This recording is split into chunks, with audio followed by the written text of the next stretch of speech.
So today I'm going to do something a little different than chair yoga, and we'll just sort of call this fun with philosophy. So when you're doing philosophy, you need some tools, right? So the tools that I'm using for this this discussion are the three different kinds of meditation that I practice. The first kind is concentrative meditation. And in concentrative meditation, you basically are sustaining focus on an object. The second kind of meditation is mindfulness meditation. And in mindfulness meditation, you sustain focus on a space where an object could occur potentially, but does not currently occur. And if a distraction or an object appears in that space, you take note of that, and then you release it or let it go and return to your focus on the space that doesn't currently contain an object, but has the potential to contain an object. That's pretty complicated sounding, isn't it? And the last form of meditation is introspective analysis. Not something that you hear talked about a lot, but in this case, in terms of being a tool for our fun with philosophy, the introspective analysis that I'm talking about is using the previous two meditation techniques to basically keep track of, watch, observe, and take note of how the mind is creating experience, how experience is happening, and how the mind is working while it's happening. So, first of all, let's think of a normal model. A normal model is a model that is sort of our standard model of operation for our mind. And that model is based on layers and layers and layers of conditioning and practice that we have managed to arrive at over the length of our lives. And so in the normal model, we look out at the world and see it as substantive and independent of us. The I, me, mine that is us exists as something separate from the world as we know it. And the world is, again, it's a substantive and separate from the I, me, mine. Okay, and that's the normal way that we see the world. The world's out there, and we're in here. Okay, that's the normal model. So how does the normal model happen? If you're using introspective analysis, how does the normal model actually get accomplished? So I'm going to use this graphic. I hope you can see it.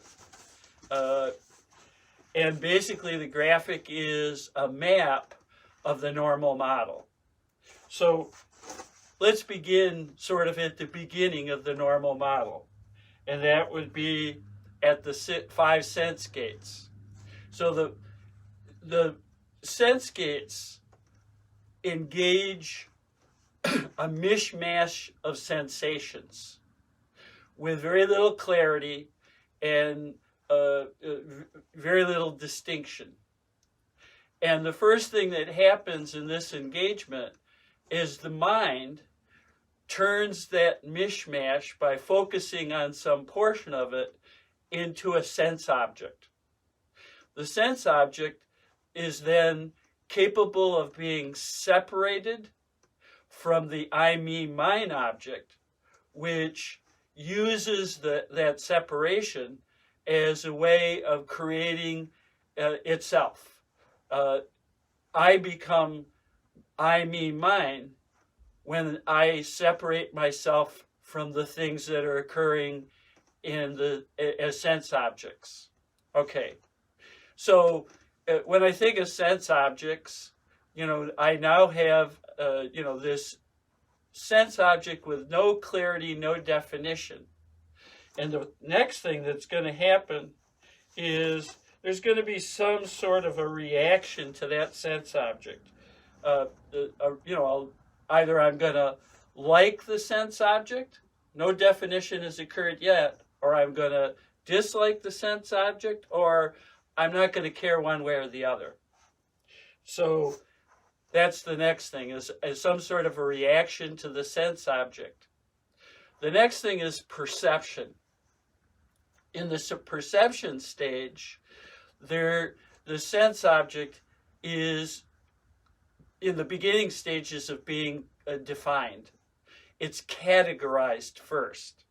So in the case of this description, this map, I'm going to say that we discovered that we have determined as a result of tapping memory that the sense object fits into the category of sound. Once the sense object has been determined to fit in the category of sound, further specificity can be arrived at. In this case, the sound is the sound of a bell ringing. And so there is now the label of bell that is derived from tapping the memory system, the stored memory. And further, images of bells can be brought up, of bells that exist in memory, and they now become an image imposed over that sense object as a part of the perceptual defining process. The next step is conceptualization. In the conceptualization stage, there begins a narration. And the narration is simply descriptions, the imputation of meaning, the story that I associate with bells. So in the case of this bell sound, that indicates to me in some kind of way that it's time for me to stop whatever I'm doing and focus my attention on the breathing, on the breath. So since that's the narration, the meaning that's imputed to the bell sound, I then stop what I'm doing and take a deep breath and begin to focus on my breathing. That's the action that I take. All of this is then stored back in memory for future reference. Now, there's also another process here going on, and that's the intellect. The intellect can further analyze and look at this information and reassemble it in different ways and come up with some alternative set of descriptions, alternative labels, and even make up some new labels that are more suitable. So maybe in this case, the intellect, after looking closely, decides and reanalyzes that the action we're taking is not quite enough. It's time to go to the meditation hall and take a seat and do our practice for the morning meditation. So the intellect plays a part. Okay, so that's the normal model. That's how we create the sense experience, or that's how we create our everyday normal experience, based on conditioning that is the result of our lived lives throughout time. So that's the norm. So let's think. It's very hard when you're thinking about this normal experience to think about an alternative to it, another point of view. So the normal experience, if I think about it as a point of view, can I also then entertain alternative points of view? So what would be an alternative point of view here? So the alternative point of view that I'm going to suggest, let's look at it big picture. So the alternative point of view is that the entire process that I've just described all was created and constructed inside the mind. And that direct experience, direct connection to that world that we thought of in the normal model as being outside is impossible. It can't be accomplished. if you think of every stage in the process of the normal model, all of those stages occurred inside the mind. They were all creations of the mind. Even particularly when you think of the mishmash of sensation being reduced or turned into an object as a result of our focus, that's happening inside the mind. And so there is no way to directly experience the world, or what we could refer to here in the normal model as outside environment. Okay. So is there an alternative point of view? And if there is an alternative point of view, how can we get there from here? How can we move from the normal model to this alternative point of view that accepts the fact that there is no way to directly experience the so-called outside world? Okay. So in order to think about that a little bit, more creatively, let's go to the idea of dream yoga. So in dream yoga, you develop a skillful practice that allows you to recognize that you're dreaming when you're dreaming. And the ability to recognize that you're dreaming when you're dreaming makes it possible to do what I call dream editing. And that's to change the dream or take some control over the dream process. So an example of that is I had throughout my life, I had what I would call a bad dream, quasi-nightmare of being drafted again into the Army. And in that dream, I was always trapped and unable to escape.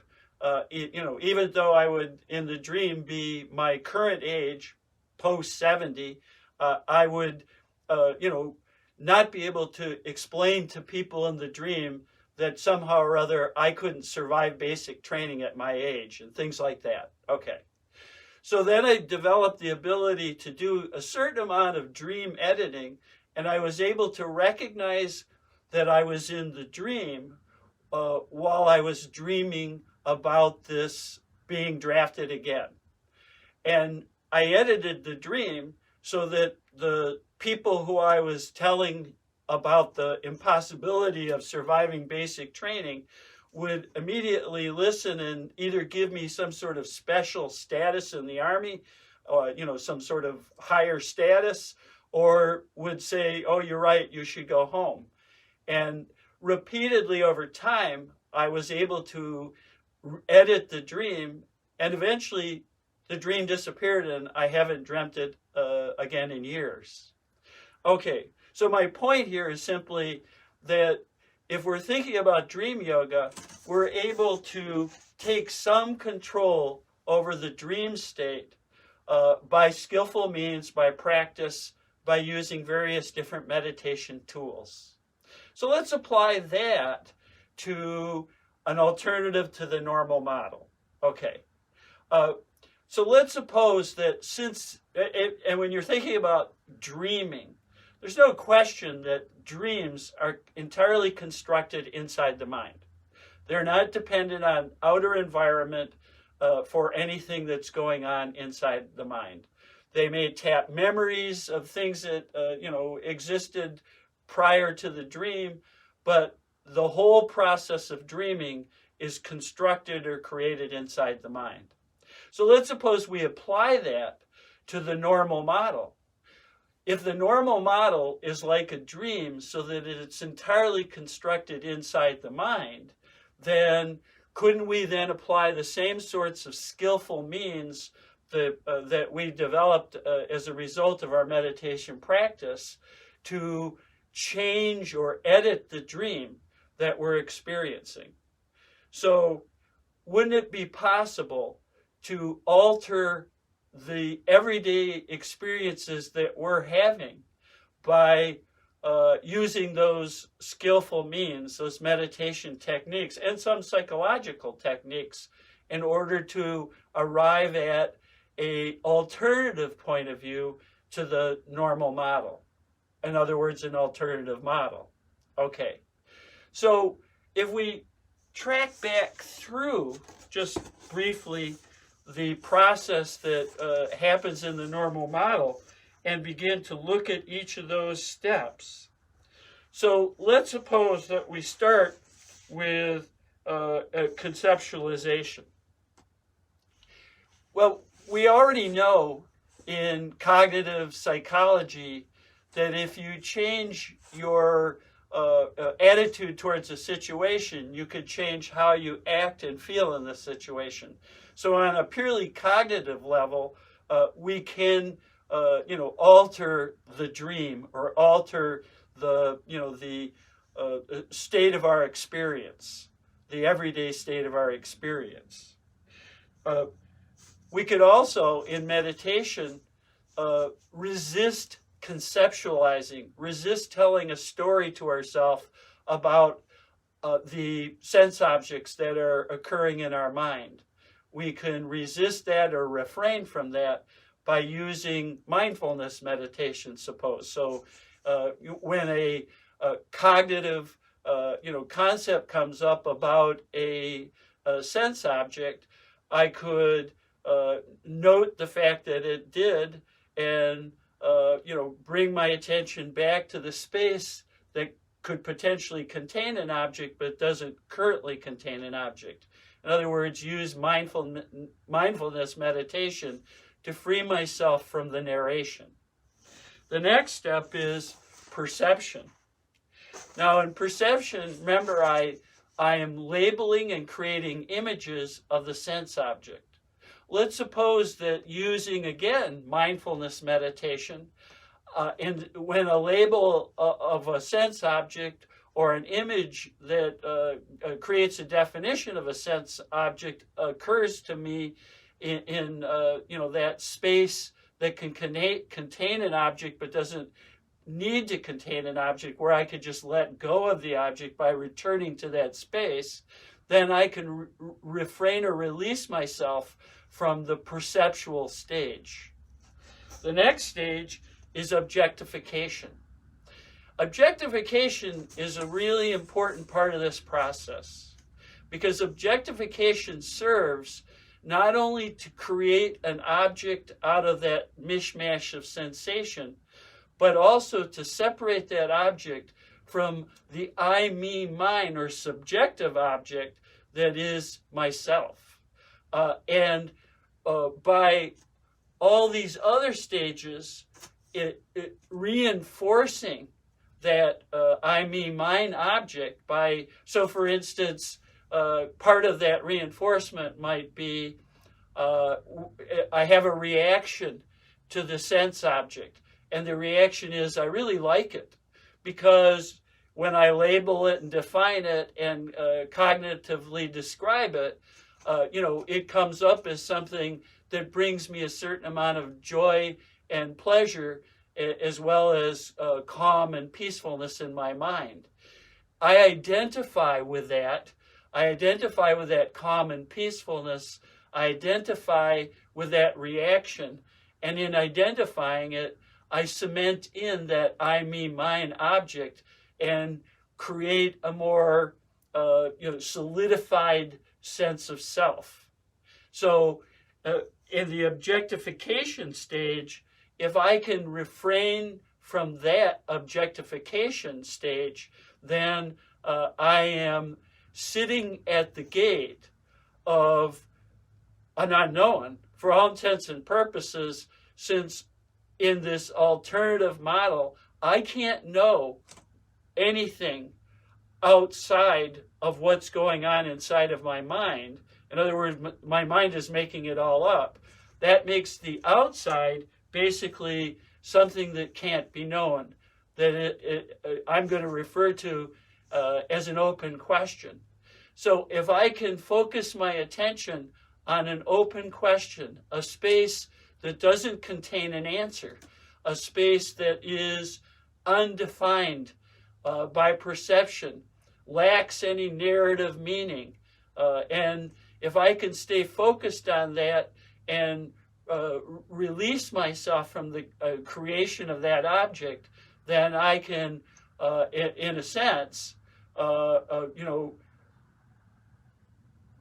remove the barrier that separates me from the unknown. Okay, so this is not an easy thing to accomplish. I mean, obviously, we're talking about some pretty pretty meaningful, sophisticated kinds of meditation techniques. But we do have intelligence, our ability to use our intelligence to augment what we create inside of our mind, or to change what we create inside of our mind in new ways, not necessarily based on what's found in memory stores. So we do that. As a matter of fact, in some ways we do that, because we're really uncomfortable with this whole idea of not knowing, this whole idea of this outside environment or this world or whatever as not being something that's clearly defined so that we can, use the normal model to relate to it. So what we do is impose on this unknown various different kinds of descriptions, labels, and images. So, for instance, we could impose on the unknown, a label, God, and we can see God as being separate from us, outside of us, and we can create images in our mind of a bearded man in space, and we're doing that using our intellect to accomplish those ends, which relieves us from the difficulty of sitting with an open question or the unknown, and puts us in the position of objectifying, because we've created now an intellectual object, God, and that intellectual object is something that we either like or don't like or have neutral feelings toward, and we can identify with those feelings, we can identify with the label, we can identify with the cognitive description, which further solidifies the I, me, mine, or ego, and separates us from that unknown. We could do that. That's one possibility. We could refer to the unknown in all kinds of different ways. It could be the force, it could be Shiva, it could be Krishna, it could be whatever. Any number of ways that we could use our intellect to keep the unknown from being unknown. Or we could accept, and this would be one of the ways to further that alternative model, that alternative point of view, and we could accept that the unknown is unknowable and sit with that unknowing as a part of our meditation practice, sitting with a open question, without a question without an answer, and not allow ourselves to put an answer in that space, to entertain an object that is the answer in that space that could contain an object, but doesn't necessarily have to contain an object, as in mindfulness meditation practice. So we could accomplish any number of things along this map. And let me go over again what those things might be. We could refrain from conceptualizing. In other words, we could focus our attention on that space that it can contain an object but doesn't currently contain an object. And when distracted by a conceptualization, just take note of that conceptualization and release it. We can also affect it on the level of perception, and that's that when we begin to form labels and images of a sense object or an intellectual object, we can note them as occupying that mindfulness space and just release them, not become attached to them, let go of them. And next is objectification, which is probably the hardest place to work on this problem, but probably one of the most important. And so when I think of how you could work on this in this objectification place, I like to think of the difference between listening and hearing. So you might think there's no difference between the two, but just bear with me. I have a distinction. So when I listen to a sound, like the sound of a bell, then I impute meaning. I put labels on it, and it has an effect, and I'm likely to have some sort of a reaction. In imputing meaning in all those things, what I've done is I've turned the bell sound into an object. I've listened to the sound. Now, I can hear a mishmash of sounds. In other words, there could be birds tweeting, bells ringing, the whirring of a fan, all kinds of different things that are being heard. But since I am not turning them into objects, they just are there. They're not in any way being objectified, in which case the whole process ends at that stage where I'm just hearing and I'm not listening. So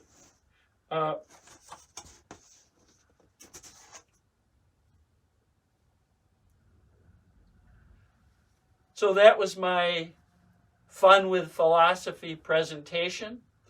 I don't know if anybody is aware of this, but I've written a book. It's called Homegrown Buddha, and you can find it on Amazon. A lot of my ideas are in that book. Basically, the book represents my meditation practice over a really long period of time where I kept careful records and notes on everything that happened from day to day. And then I turned those notes into a book that both describes what happened when I meditated and talks about the different kinds of meditation techniques that I experimented with. So just letting you know that if anybody has any questions or anything they would like to discuss, feel free to Facebook me. You're welcome to. I'll accept any friend requests and answer any questions you have.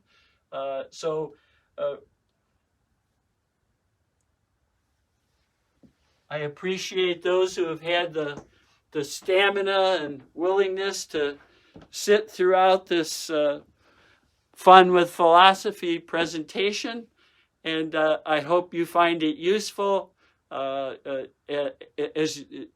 fun as I have had giving it. Terry, oh, you ordered my book? Cool. Good morning, Jill and Chuck.